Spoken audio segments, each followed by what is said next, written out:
Olá, meus amigos, sejam muito bem-vindos. Hoje entraremos no detalhe do fundo Multiestratégia SPXS11. É um fundo que não investe somente em cotas de FIIs, não somente em CRIs, mas investe também em sociedades, em ações, em FDICs, em debêntures, em imóveis. A gente vai dar uma olhada como é que está a situação atual do fundo, nesse que já é seu último relatório gerencial. É um fundo que é bem pouco conhecido, é um fundo que tem apenas menos de 20 mil cotistas, como a gente vai ver mais à frente, tem por volta de 17 mil, 18 mil cotistas e é relativamente novo no mercado se a gente comparar com outros fundos bem conhecidos. Mas enfim, iniciamos aqui com a taxa de administração de 0,8, taxa de administração até que comparando com a grande média dos fundos está abaixo da média, né? Normalmente ela é de 1 a 1,20, taxa de performance de 20% do QCD, a inflação mais o yield do IMAB. Questão de taxas que a gente pode bater um papo é o seguinte: algumas pessoas não olham tanto nessa questão desses valores de taxa, porque o que vai impactar mesmo para o cotista é o resultado final, é o yield final para o cotista, né? E a tendência desse yield se manter estável ao longo dos meses, dos anos, enfim. Você tendo um fundo que tem uma taxa de administração de 0,5, por exemplo, ele está lhe dando uma rentabilidade de 8% ao ano, e você tem um fundo que tem uma taxa de administração que você está pagando, por exemplo, aí só um chutaço, 4%, claro, a gente não vai ter nenhum fundo com essa taxa, mas, por exemplo, 4% e ele está dando de retorno 20%, aí a questão da taxa vai ficar meio que obsoleta, né? Você vai deixar de estar ganhando 20 para estar recebendo 8, tendo o mesmo risco. Claro, a gente está comparando ativos com o mesmo risco, claro que um risco maior ou uma taxa maior vai ter um risco maior, mas a gente está só supondo uma questão fictícia. Ok? Você não vai deixar de estar recebendo a taxa maior porque você vai estar pagando uma taxa de administração e gestão também maior. Meio que tem que ver mais o que é que vai ser de retorno para o cotista, né? Independente da taxa ser alta ou não. Já vi alguns comentários do pessoal dizendo a taxa está muito alta e o fundo ali sempre entregando, não que seja o caso desse fundo, até porque é o primeiro vídeo dele aqui no canal, mas um fundo entregando um rendimento alto e a taxa ali tá, automaticamente seria uma taxa alta, mas o investidor, aquele cotista, ele preferia receber um valor menor do que pagar uma taxa mais considerável, né? Comparando na questão do yield que ele está recebendo, ele prefere receber menos e pagar menos do que receber um valor montante bem maior, que ele consiga pagar, inclusive, essa taxa maior. Né? Aí vai de cada um, mas enfim, não faz muito sentido. O que compensa mesmo, porque vai valer mesmo para o cotista, é o retorno final para ele, independente se a taxa é de 20% ou 0,2%, 0,8%. Enfim, vamos continuar. Questão de cotista 17,5, valor patrimonial 9,40, patrimônio líquido 190 milhões de reais, patrimônio relativamente pequeno. É um fundo recente. Pegar aqui a data de abertura no Status Invest, a data de negociação inicial, lá no mês 8 de 2022. Está indo para completar seus 2 aninhos de vida. Voltando ao relatório, vai falar questão de datas, tem a data base dele, fechamento ao quinto dia útil, e a data de pagamento no 10º dia útil de cada mês. Nos destaques, a gente tem o último rendimento, foi 9,8 centavos por cota distribuídos, de reserva 1,3 centavos que ele pode vir a usar nos próximos meses. Ele vai falar sobre vendas e compras, né, no caso do Mana 11 e do CRI Varandas, inclusive o Mana 11 teve um retorno de 270% do CDI, o Varandas CDI mais 5,5 é a taxa média dessa nova operação.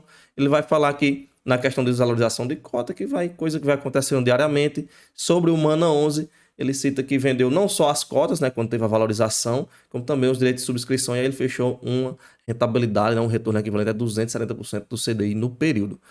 Na questão do CRI, que ele adquiriu uma taxa média de CDI mais 5,5, uma operação high yield, né, uma taxa já mais agressiva. Inclusive, a gente já vai à frente ver a questão de taxa média do fundo. Na questão da carteira, segue adimplente e com bom desempenho operacional. A alocação atual dele está de 93%, tem 7% guardado em caixa para novas operações. Inclusive, ele quer aumentar a quantidade de operações de CRIs. Na questão da DRE, a gente tem um mês de junho, rendimentos de 1,9 milhões de reais de receita, tá? Para tirar as despesas, os 167 mil que foi de despesa, ele sobrou então 1,8 de resultado líquido. Ele distribuiu 1,9 porque tinha saldo, tinha reserva, usou essa reserva, distribuiu os 9,8. Inclusive, essa receita foi inferior aos meses anteriores, principalmente na questão dos CRIs. Isso aqui a gente pode falar na questão do indexador, né? Pegar o de junho, aqui ele vai pegar o indexador lá de março e abril. Março e abril, principalmente março, foi um indexador muito baixo.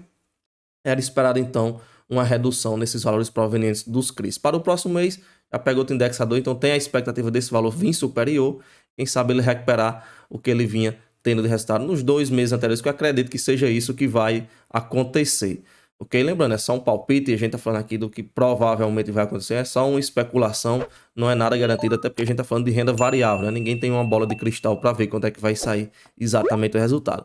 E diante disso, vou palpitar, ele até subiu o patamar de dividendos, vou palpitar que ele entregue valores próximos aos 9,8 centavos novamente no mês que vem, devido a essa questão da reserva, tá tranquila. Aliás, não é uma reserva grande, né? É uma pequena reserva, mas é mais diante dos números que a gente tem, pegando os indexadores anteriores, pegando as receitas anteriores. Beleza? À frente a gente tem questão de liquidez. Em junho ele teve 1,2 milhões de reais negociados por dia, até acima da média dele de 2024, que é 910. Até com a liquidez considerável, né? Considerando a quantidade de cotistas que ele tem, que é de apenas 17.500 cotistas. Dá uma liquidez meio que no limiar ali de 1 milhão de reais negociados por dia, que a gente tem como liquidez base, né? Pegando 2024, mas o outro mês deu uma superada, 1,2. Então tá bem próximo aí daquele valor base. Na questão da composição do resultado, os CRIs têm sua parcela, voltada principalmente para a questão de renda mensal. As ações e FIIs aí vêm com seus ganhos de capitais e também os dividendos recebidos das cotas, fazendo seu impacto na composição do resultado mês a mês. Histórico de dividendos, a gente vê esse patamar vindo, subindo, né? Um patamar crescente. Os 9,8 centavos foram ao último entregue.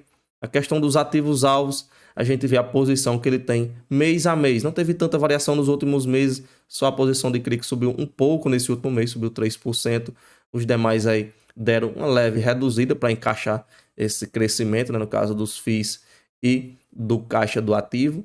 E deram um reajuste para aumentar um pouco a posição de CRIs. As ações não tiveram movimentações relevantes. Na performance esperada do fundo, a gente tem uma taxa de retorno de acordo com o preço que está sendo adquirido, está por volta de 9,45, pouco acima do valor patrimonial. Tem então uma taxa de retorno de PCA já líquido de taxa de administração, PCA mais 8,52 ou CDI mais 2,28.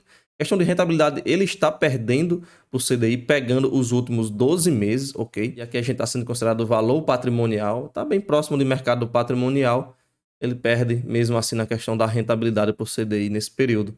Questão de classe de ativos, 34% do portfólio está em operações de CRIs, 15% estão em cotas de fundos imobiliários, 4% em ações, o caixa é 7%. Na questão da estratégia, 84% é voltado para renda, enquanto 9% é para renda mais ganho de capital e 7% é somente para ganho de capital. A gente vê por operação o que seria cada um dessas estratégias. Por exemplo, as ações, 65% são dos ganhos de capitais previsto com a parte da parcela das ações, 35% são cotas de FIIs, uma parte dos FIIs é para gerar renda mensal, assim como grande parte dos CRIs são para gerar renda mensal.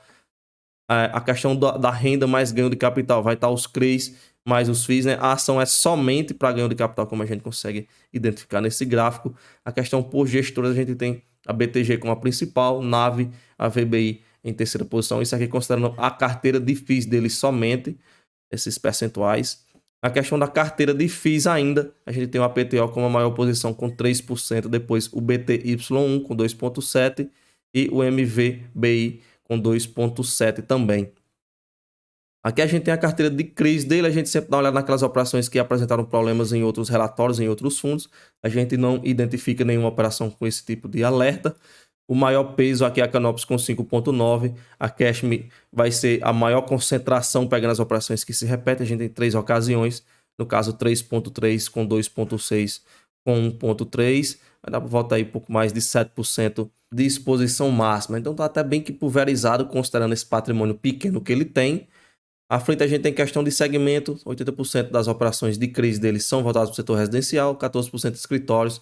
Por tipo de risco, a gente tem 61% das operações ainda estão em obra, né? Tem todo aquele risco de obra, risco de embargo, risco de acidentes, risco de clima, né? Referente à questão de chuvas que podem atrasar as obras. Aqui a gente tem questão de indexador, tá quase que um meio a meio entre inflação e CDI. Na localização das operações São Paulo, onde está o maior foco, né? Mais da metade das operações. Na questão da carteira, ainda falando agora ainda de taxa média, a gente tem IPCA mais 9,7 de taxa média e CDI mais 3,2.